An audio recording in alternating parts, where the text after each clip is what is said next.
రాకాలోకంకి స్వాగతం. 5 రాష్ట్రాల అసెంబ్లీ ఎన్నికలకు సంబంధించినటువంటి ఎగ్జిట్ పోల్స్ వెలువడ్డాయి.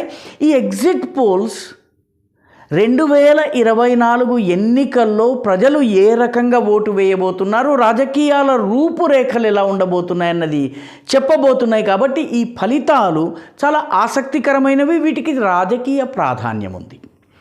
ఎందుకంటే ఇందులో ఒకటి పశ్చిమానికి సంబంధించింది రాజస్థాన్, 2 మధ్య భారత్కి సంబంధించిన మధ్యప్రదేశ్, ఛత్తీస్గఢ్. కానీ ఇది ఓవరాల్ హిందీ స్పీకింగ్ బెల్ట్ ఏదైతే ఉందో దాని రాజకీయాల్ని ప్రతిఫలిస్తుంది.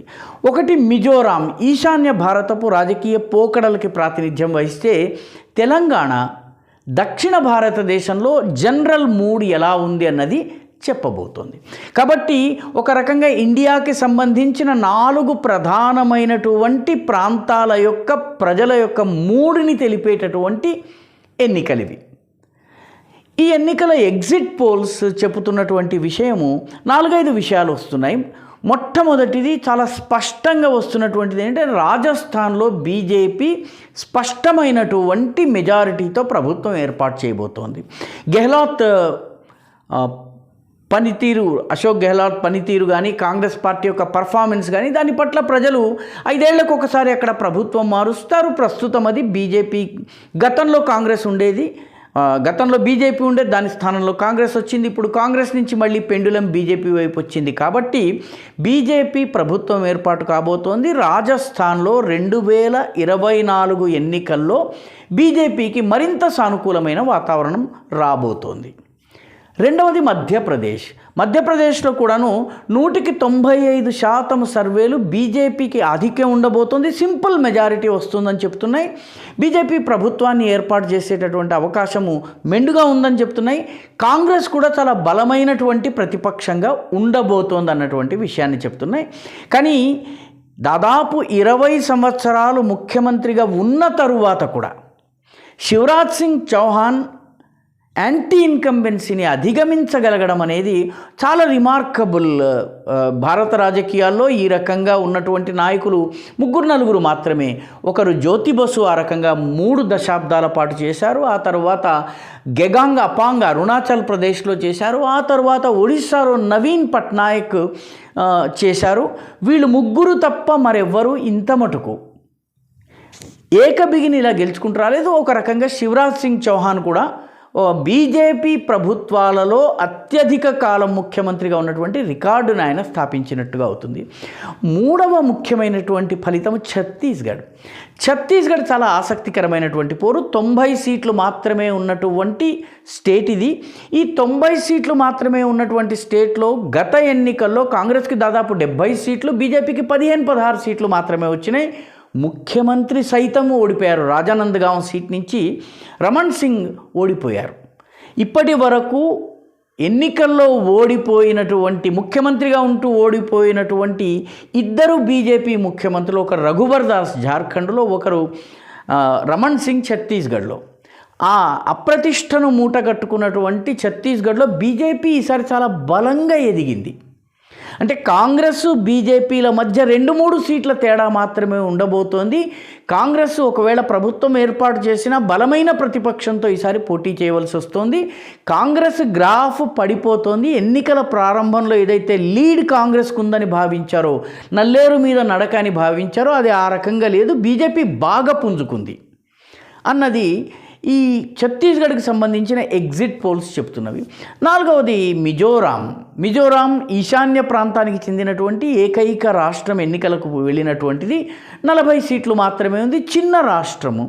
కానీ మిజోరాం చాలా కీలకమైన రాష్ట్రము 2-3 కారణాల చేత. ఎందుకంటే ఇక్కడ ప్రభుత్వంలో ఉన్నది ఎన్డీఏ భాగస్వామి. ఇక్కడ బీజేపీ ఎన్డీఏతో కలవకుండా ఒంటరిగా పోటీ చేసింది. చక్మా డిస్ట్రిక్ట్, బౌద్ధులు ఎక్కువగా ఉన్నటువంటి చక్మా డిస్ట్రిక్ట్లో బీజేపీ గెలుస్తామని భావిస్తోంది. గెలుస్తుందా లేదా అన్నది 3వ తారీఖున తేలుతుంది. ఏది ఏమైనప్పటికీ ఎన్డీఏ పార్ట్నర్గా ఉన్నటువంటి ఎంఎన్ఎఫ్, మిజో నేషనల్ ఫ్రంట్, ఈసారి కూడా మళ్ళీ అధికారంలోకి రాబోతోంది. అంటే కాంగ్రెస్ ఓడిపోబోతోంది. కాబట్టి ఎన్డీఏ ఖాతాలో 3 రాష్ట్రాలు పడుతున్నాయి. 5 రాష్ట్రాల్లో 3 రాష్ట్రాలు ఎన్డీఏ ఖాతాలో పడుతున్నాయి. ఇది ఎందుకంటే మిజో నేషనల్ ఫ్రంట్ ఎన్డీఏ నుంచి బయటకు వెళ్ళే ప్రసక్తి లేదు, వెళ్ళడం లేదు. అది ఆ విషయం వాళ్ళు స్పష్టం చేశారు కూడా. కాబట్టి 3 రాష్ట్రాలు బీజేపీ వైపు రాబోతున్నాయి. ఛత్తీస్గఢ్లో బీజేపీ బలాన్ని పెంచుకుంది, పుంజుకుంది. 15-16 సీట్ల నుంచి దాదాపు 30-40 సీట్ల వరకు 45 సీట్లు, అంటే దాదాపు మార్జిన్. ఒక సర్వే అయితే బీజేపీకి 45 సీట్లు ఇచ్చింది ఎగ్జిట్ పోల్ది.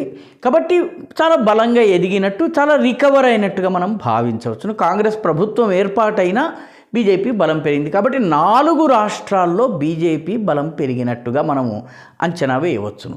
కాబట్టి లోకసభ ఎన్నికల నాటికి ఇవన్నీ కూడాను బీజేపీకి ప్లస్ ఫ్యాక్టర్స్ అవుతాయి. 5వ రాష్ట్రం తెలంగాణలో కూడాను బీజేపీ ఓటింగ్ శాతం పెరిగింది. ప్రభుత్వంలోకి వచ్చేటటువంటి లక్షణాలు కానీ సూచనలు కానీ మొదటి నుంచి లేవు. నిజానికి చాలామంది చెబుతూ ఉంటారు, గతంలో ఒకప్పుడు బీజేపీ అధికారంలోకి వచ్చేటటువంటి 2019 తర్వాత అధికారంలో వచ్చే పరిస్థితి ఉందని. అది స్టాటిస్టిక్స్ ఆ రకంగా చెప్పలేదు. ఏ రోజైనా కూడా బీజేపీ 3వ స్థానమే. 45 స్థానాల్లో మాత్రమే బీజేపీ 1 లేదా 2వ స్థానంలో ఉండింది 2019 ఎన్నికల పరంగా చూస్తే.